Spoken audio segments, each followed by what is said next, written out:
So our next question is, how do we check for accuracy and validity in a study we might do? So this picture shows us kind of just a visual representation of accuracy and reliability. So the center of the target represents the true data. Like if we could be like absolutely sure this is fact and reality, that's the center of the target. Now, when we do studies, there's all sorts of factors that come into play.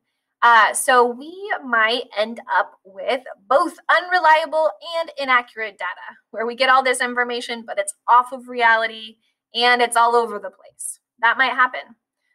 Here's the scary one, where you have reliable data, so it's all pretty close together. So it seems like, yeah, this is solid, but it's completely off of center for some reason.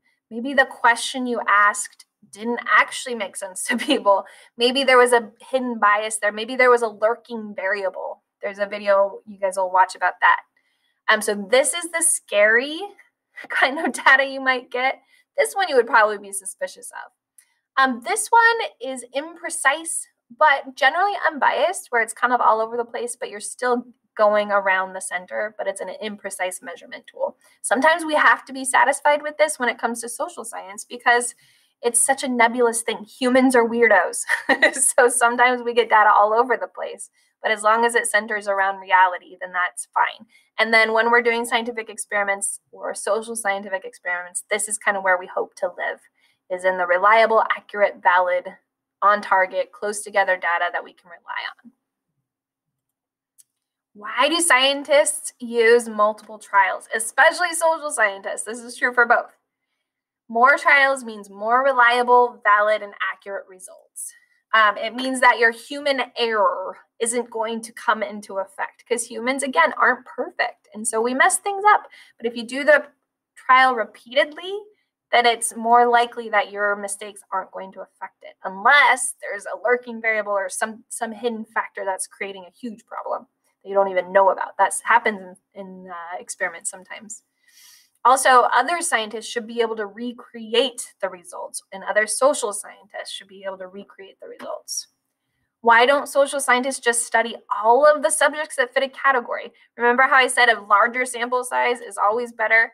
Well, yes, that's true for accuracy and reliability, but there's a lot of other factors that come into play. We don't have infinite money or infinite resources or infinite time, so we can't study everything. Otherwise, we wouldn't get anywhere.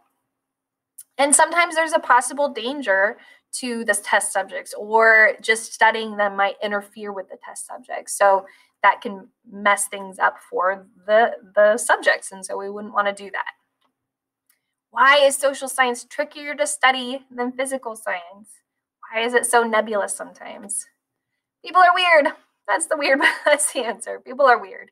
And so we often will be that like kind of more scattered data, but hopefully around the center target of reality. Replication of social science studies is much harder to do. So we need to look at all the factors. Because culture, so many cultural factors affect our worldview and how we interact with the world.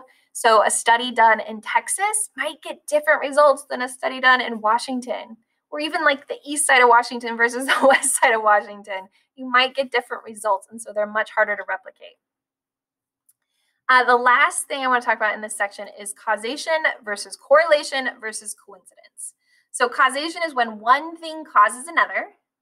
Correlation means that two things are related or connected.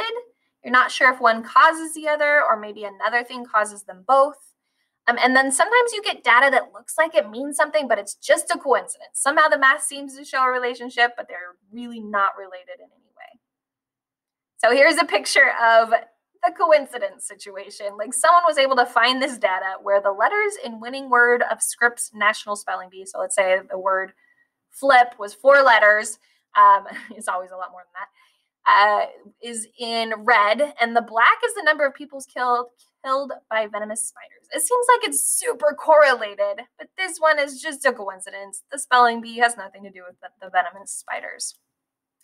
So here's an example of correlation where you might have disease and bad smells at the same time. And so you might think one causes the other, but that's not true. There's actually a primary cause. It's actually the like bacteria or fungus that's causing the disease and causing the bad